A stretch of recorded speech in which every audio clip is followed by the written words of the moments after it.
乌军无人机突袭莫斯科，多座机场临时停运。乌克兰在克里米亚前线插旗，24小时内击毁了5套防空雷达系统。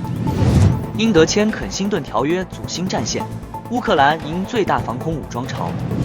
北约、欧盟重拳制裁，俄油价暴跌至47美元。俄16万大军或发动夏季最大攻势，乌克兰驻杀伤区严防死守。叙利亚现混战，以色列攻入境内。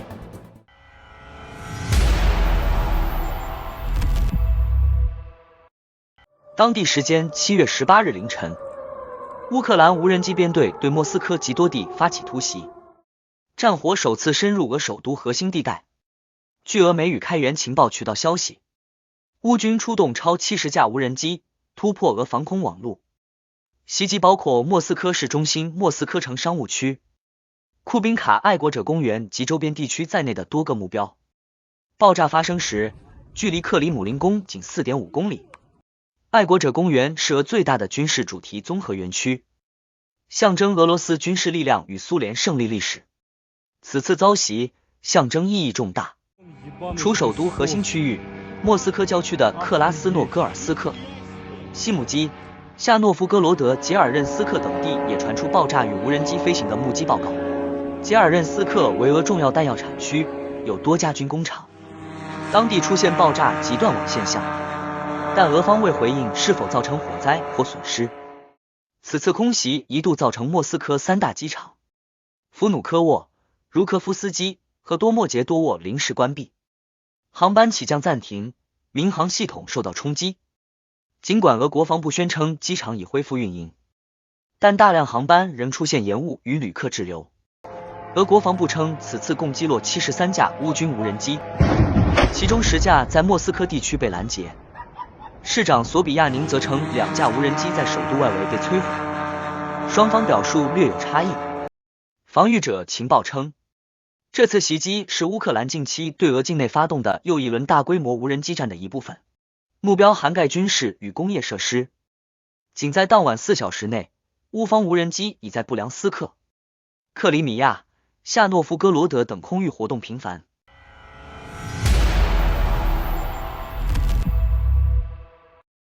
乌军近期在南部战线持续展开反攻，并在克里米亚方向释放出强烈信号，他们不会放弃每一寸失地。据多家俄语军事频道披露，一面乌克兰国旗日前突然出现在金伯恩沙嘴，这片战略地带位于克里米亚西南侧，是连接赫尔松与克里米亚的重要补给线。尽管目前仍被俄军控制，但乌方一直将其视为重点打击目标。自6月以来，乌军已在该地区摧毁多艘俄军登陆艇及多个弹药库。此次升旗无疑象征住他们新一轮攻势的开始。前线俄军士兵在通讯中也承认，克里米亚方向的战事正变得愈发激烈。与此同时，乌军对俄方装备的定点打击也在持续。仅过去24小时，乌克兰南方军团就成功摧毁了5套俄军防空雷达系统，其中包括1套铠甲 S2 防空系统、2部蔷薇1雷达和1部穹顶监视雷达。这一战果再次刷新了乌军在该区域内的单日打击记录。空袭行动也在继续，乌空军使用美制 GBU-39精确炸弹，对赫尔松一处俄军指挥哨发起攻击，空袭造成连续爆炸，现场浓烟滚滚，指挥中心被摧毁。此外，在俄乌边境的库尔斯克方向，乌军特战部队利用 FPV 无人机成功击溃一支准备进攻的俄军小队，阻止了对方突袭乌方阵地的计划。据乌克兰国防部最新消息显示，乌军袭击了俄军设于库尔斯克边境地区的一处临时集结点。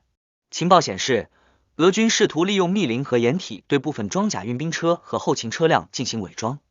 企图在该区域筹备新的进攻方向或兵力轮换。然而，这些伪装并未逃过乌军无人侦察系统的监控。乌军首先派出多架侦察无人机，对该区域进行持续空中监视。在确认俄方装备位置和防御薄弱点后，克拉瑞斯部队率先出击，动用多架战术打击无人机，精准锁定目标。一波打击过后，3辆藏于掩体内的 BTR 系列装甲运兵车被直接命中起火，随后发生剧烈爆炸。紧接着， Prime 部队迅速投入第二轮打击，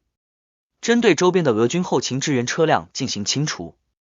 成功摧毁了4辆物资运输货车和1辆重型卡车。据悉，这些车辆正用于向前线运输弹药和食品，损毁将直接削弱俄军一线补给能力。另外，乌克兰部队还对库尔斯克丘特金诺地区的俄军阵地发动了一次精准空袭，目标直指其前线后勤与集结点。据乌军通报，此次空袭由空军与无人机部队联合执行，攻击目标包括俄军在丘特金诺部署的弹药储存点、指挥所与装甲车阵地。行动中，乌克兰出动数架远程攻击无人机，在夜间突袭俄军阵地，有效避开雷达侦测与防空火力。消息称，此次袭击摧毁了多辆装甲运输车与至少一处俄军临时通信指挥中心，并引发连续爆炸，因为弹药库被命中。丘特金诺靠近俄乌边境，长期作为俄军对乌克兰东北方向发动攻击的后勤枢纽，其战术价值不容小觑。乌克兰战场红军村方向除2条路外均被切断，防守方物资供应紧张。第聂伯河前线基恩伯恩半岛波克罗夫斯克插旗示威，俄方派遣特种部队应对。乌克兰总参谋部昨日战报称，俄军累计伤亡已超 103.9 万人，昨日击毙或重伤1180人。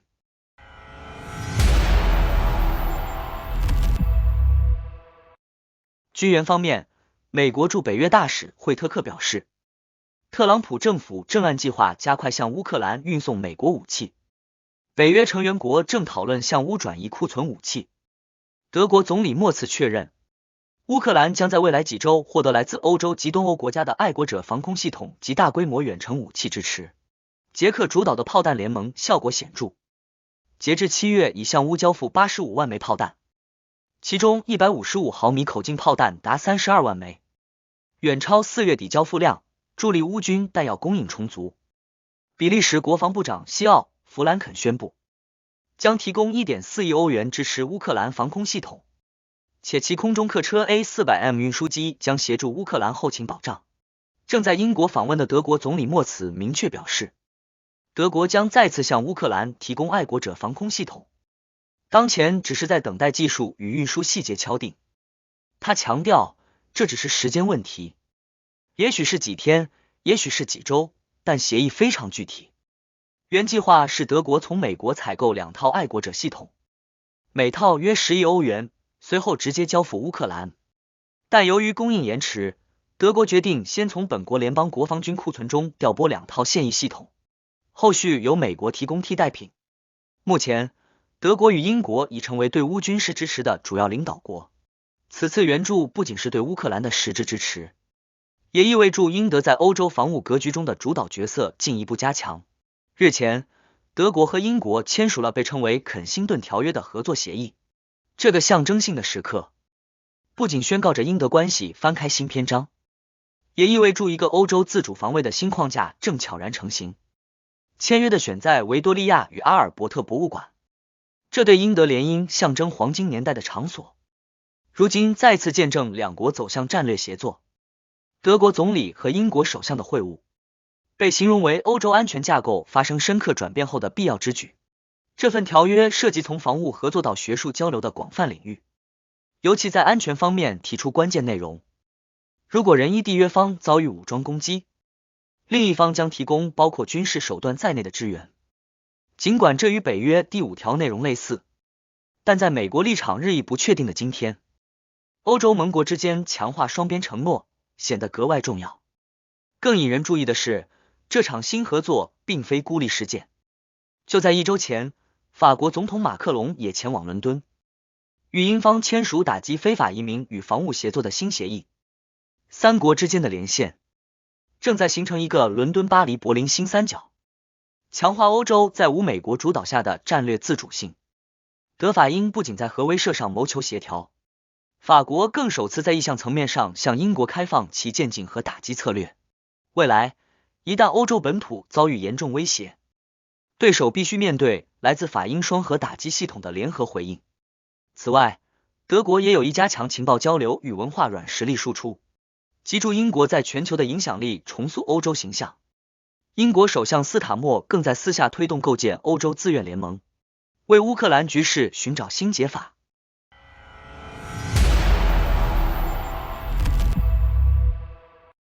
欧盟近日通过了对俄罗斯的第18轮制裁方案，将俄罗斯石油价格上限降至每桶 47.6 美元，并对22家俄罗斯银行实施制裁，阻止北溪管道重启，进一步加剧了俄罗斯的经济困境。白宫新闻秘书卡罗琳·莱维特警告称，若50天内未能达成停火协议，俄罗斯将面临更严厉的关税和2级制裁，购买俄罗斯石油的国家也将成为制裁目标。他指出，美国政府希望结束冲突，拯救生命，但对特朗普是否会真正执行2级制裁持怀疑态度，而俄罗斯对此反应相对冷淡。与此同时，俄乌冲突不断升级，北约和欧盟加大对俄罗斯的压力。最新消息显示，北约已开始考虑对俄罗斯关键据点加里宁格勒采取军事行动。美国驻欧洲陆军司令克里斯托弗·多纳修将军于7月17日公开表示，一旦俄罗斯构成直接威胁，北约将以前所未有的速度摧毁加里宁格勒地区，并暗示北约已具备快速进攻的计划和能力。加里宁格勒是俄罗斯位于波兰和立陶宛之间的海外飞地，具有重要战略地位。今年6月，乌克兰特工曾渗透该地，破坏俄军电子系统。波兰也在边境修筑了1000公里防御工事，以应对可能的军事升级。北约对加里宁格勒的军事意图表明，其角色正从援助乌克兰逐步转向直接参战，显示出与俄罗斯的对抗正持续升级，甚至可能公开摊牌。欧盟方面，尽管斯洛伐克总理菲科此前因能源依赖多次摇摆，但27个成员国最终达成共识，通过第18轮制裁。制裁将俄原油出口价格上限下调至 47.6 美元，具体细节仍待官方公布。外界关注斯洛伐克是否会在最后时刻改变立场。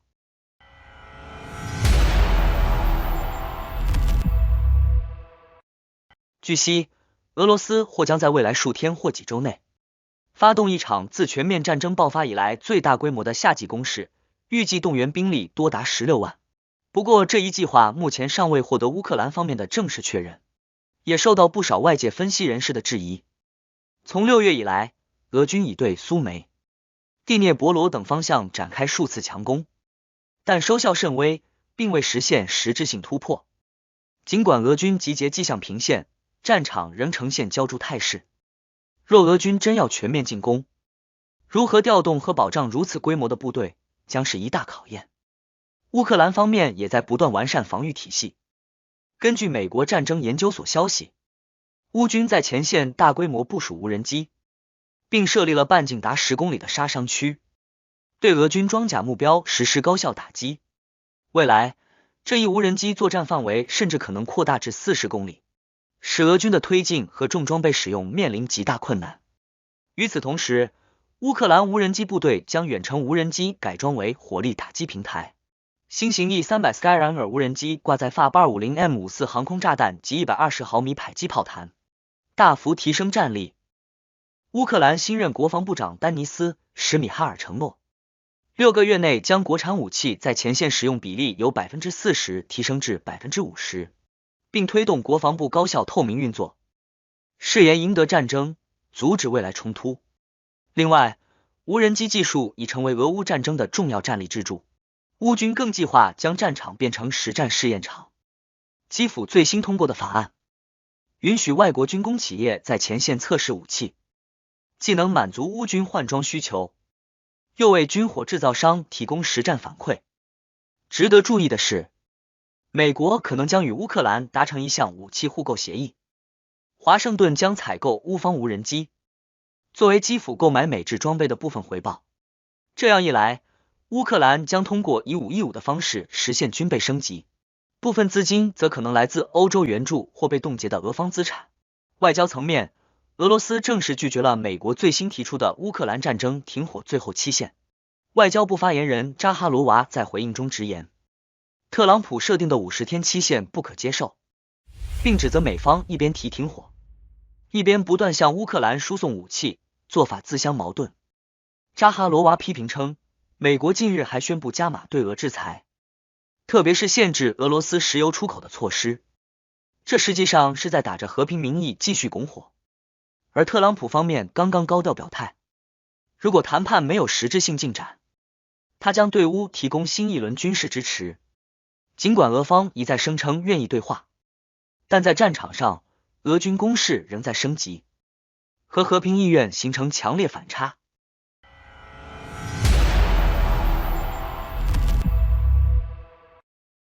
近日，叙利亚南部苏维达省陷入激烈武装冲突，局势迅速失控。冲突最初源于德鲁兹部落商人遭被都因武装侮辱，随后两大部族爆发冲突。叙利亚政府军本欲调停，实际却偏袒被都因一方，导致大量德鲁兹人死亡，引发更大规模对抗。为缓和局势，叙政府曾于7月17日与德鲁兹长老达成停火协议，承诺撤军并给予赔偿。德军撤出后，约5万名德鲁兹民兵接管苏维达省，并推进至大马士革与德拉省边界，对被都因人展开报复性打击。据半岛电视台报道，目前已有46名被都因人死亡，500余户民居被焚烧，多座清真寺被毁。被都因社群指控德鲁兹人实施种族清洗，并呼吁国际社会关注。目前，德鲁兹民兵控制沙赫巴镇，并扣押了约1000名被都因平民，导致苏维达地区其他部族纷纷起义，已有至少41个阿拉伯部落参战，形势演变为全面内战。霍兰、伊钦、穆达杰、马瓦利等部族纷纷攻占多个村庄与军用设施。与此同时，以色列强势介入，空袭叙利亚政府军与部落联军阵地，并派出地面部队进入赫蒙山区，与德鲁兹人并肩作战。以军方表示，此举是为了保护德鲁兹人免遭叙政权屠杀，并划定大马士革以南为非军事区。目前，以军已逼近大马士革西郊，不少德鲁兹人公开欢迎以军进入，并表达希望加入以色列的意愿。以色列防长卡茨请求美国提供弹药支援，但美方拒绝支持其再续行动。叙政府指责德鲁兹武装对平民实施暴行，谴责以色列侵犯主权，并呼吁各部落支援被都因人。总统朱拉尼虽发布声明声称停火有效，但有媒体质疑其下落不明，电视讲话或为预录。截至目前，德鲁兹民兵与部落联军在马季德勒激战正酣，以色列第98师也正在全面向苏维达推进。局势已由局部民族冲突演变为叙国内战与地区干预交织的全面危机。好的，感谢您一口气看到最后了，这是对我们最大的鼓励和支持。要看最全面、最及时准确的战场热点报道更新，就请每日锁定新冷战情势。如果您喜欢我们的节目，也请您点赞、留言、订阅，把视频分享出去，让更多的人看到这个节目。想要赞助我们的朋友，可以打开超级感谢打赏赞助，帮助我们能持续做出更多好节目。谢谢大家。